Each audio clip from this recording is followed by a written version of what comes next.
Hello दोस्तों, मेरा नाम है रुचि रानी और आप सबका स्वागत है टेक्निकल रंजय के चैनल में। तो आज मैं आपको मैथ्स के बहुत वेरी इंपॉर्टेंट क्वेश्चंस बताने जा रही हूँ। तो आपका टाइम नहीं वेस्ट करते हुए मैं क्वेश्चंस पे आती हूँ। तो पहला क्वेश्चन है, which of the following has its inverse function 1 1 on 2। ठीक है, तो ये तो बिल्कुल डेफिनेशन पे है, तो इसका ऑप्शन क्या होगा? 1 1 ऑन 1 2 ही होगा। ठीक है, ए हो जाएगा इसका आंसर। ये तो डेफिनेशन पे आपने चैप्टर में पढ़ा ही होगा। फिर दूसरा क्वेश्चन है, a relation R in a set X is an equivalence relation if R is.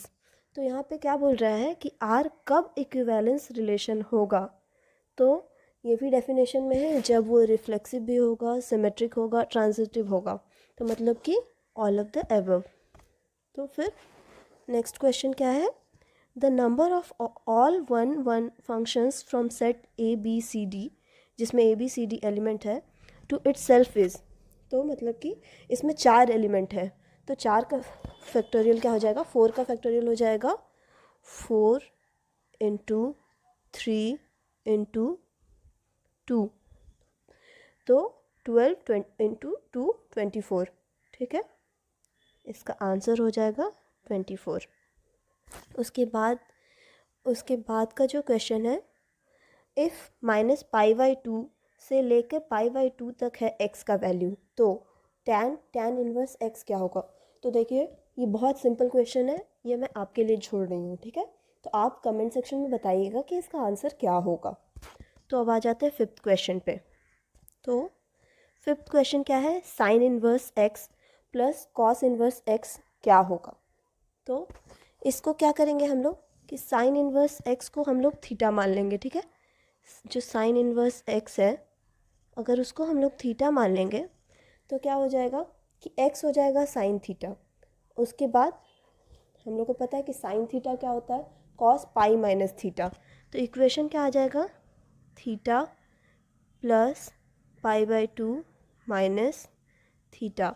तो थीटा थीटा कट जाएगा, तो इसका आंसर हो जाएगा π/2।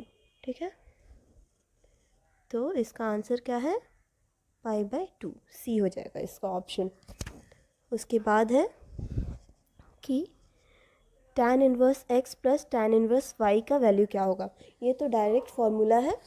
ठीक है, ये हम लोगों ने चैप्टर में ही पढ़ा था कि tan inverse x plus tan inverse y का आंसर हो जाएगा tan inverse x plus y 1 minus X Y. ये डायरेक्ट फार्मूला पे बेस्ड है। उसके बाद फिर हम लोग आ जाएंगे सेवन्थ क्वेश्चन पे। सेवन्थ क्वेश्चन क्या है?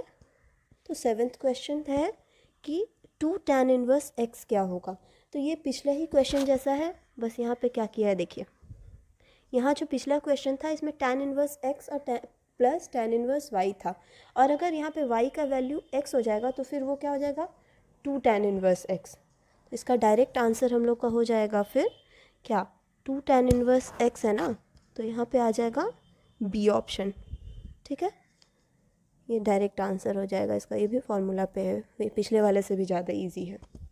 उसके बाद है कि अगर ये कोई मैट्रिक्स दिया हुआ है जिसका वैल्यू देखिए, रो में है एक्स वाई, फिर दूसरे रो में है एल एम, तो इसका 2 से मल्टीप्लाई करेंगे तो क्या होगा इसका आंसर?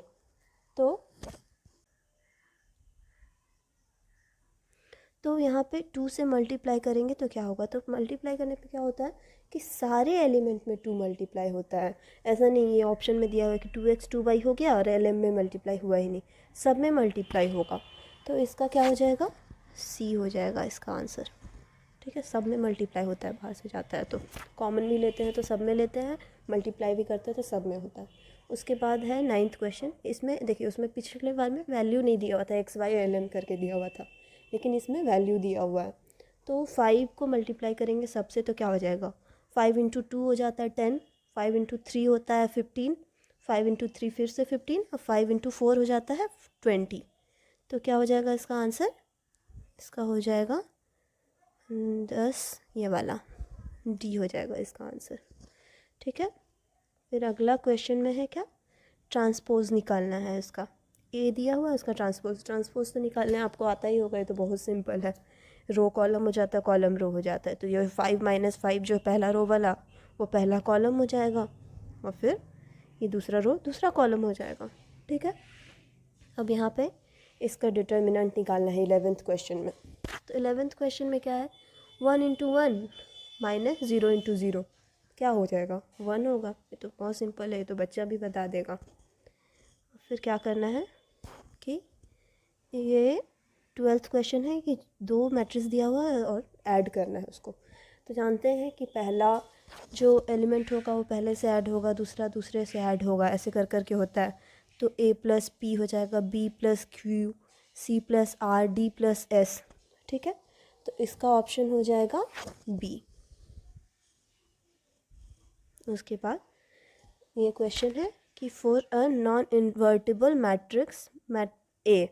तो नॉन इन्वर्टिबल कब होता है, जब उसका डिटर्मिनेंट 0 होता है। ये सब तो छोटा छोटा फैक्ट है जो याद रखना है, इसमें तो कुछ मतलब सोचना ही नहीं है ना कुछ सॉल्व करना है, तो ये हो जाएगा। उसके बाद है, कहाँ गया, if L is an unit matrix of order 2 cross 2 then LQ क्या होगा। तो L देखिए, यूनिट मैट्रिक्स का क्या मतलब होता है कि 1 ही होगा उसका वैल्यू, उस पर कितना भी पावर आते जाएगा तो 1 ही होगा उसका वैल्यू। तो L है यहाँ पे, तो LQ है, L ही होगा उसका वैल्यू, यूनिट मैट्रिक्स है। ठीक है, ये तो प्रॉपर्टी है उसका। उसके बाद है A इज इक्वल टू 2 3 4 5। ये मैट्रिक्स, 2 मैट्रिक्स दिया हुआ है, इक्वेशन पे रखना है 2A माइनस बी। तो 2A माइनस बी है मतलब क्या, पहले A में 2 मल्टीप्लाई हो जाएगा हर एलिमेंट में, 4 हो जाएगा, 6 8 10। ठीक, और माइनस बी से हो जाएगा, तो 2 इंटू 2 हो जाएगा 4, 4 माइनस 4 0, फिर 2 इंटू 3 6, 6 माइनस 6 0, ये 2 इंटू 4 8 8, और उसके बाद 8 माइनस 8 0, 5 इंटू 2 10, 10 माइनस 10 0। तो इसका आंसर हो जाएगा सी। ठीक है,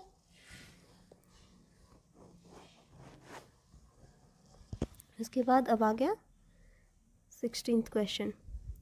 यहाँ पे दिया हुआ है कि if the order of 2 matrices A and B are 2 cross 2 and 3 cross 2 respectively then the order of A B is, क्या होता है, ये 2 क्रॉस 2 है तो ये वाला 2 और ये बाहर वाला 2 क्रॉस 2, तो मल्टीप्लाई करने पे क्या हो जाएगा, 2 क्रॉस 2 ही हो जाएगा उसका ऑर्डर।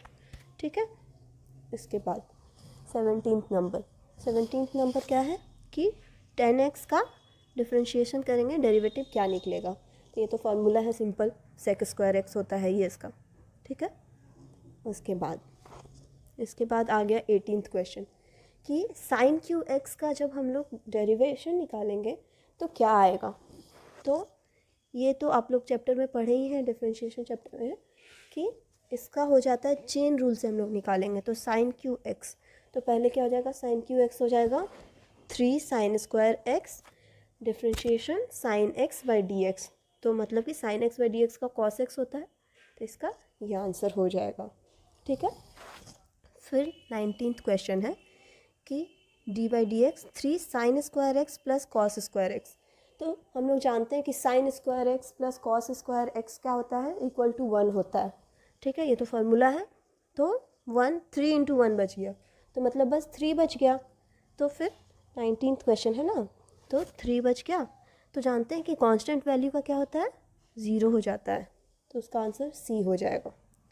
उसके बाद 20 नंबर, ये भी बहुत सिंपल क्वेश्चन है, इसको मैं फिर भी आपको एक्सप्लेन कर देती हूँ। e to the power 4x का निकालना है यहाँ पे। तो पहले तो जानते हैं कि e टू द पावर अगर x दिया हुआ रहता तो उसका e to the power x ही हो जाता। ठीक है, तो e to the power 4x क्या है, तो उसका e to the power 4x होगा, लेकिन 4x का भी अलग से निकलेगा, चेन रूल जानते हैं ना, तो उसी के अकॉर्डिंग निकलेगा। तो 4x का हो जाएगा 4, तो इसका ऑप्शन डी हो जाएगा 4e to the power 4x। ठीक है, तो और कोई डाउट होगा तो आप कमेंट सेक्शन में पूछ लीजिएगा, आगे मैं नेक्स्ट वीडियो में आपको बाकी के क्वेश्चंस बता दूंगी। ठीक है, थैंक यू, बाय।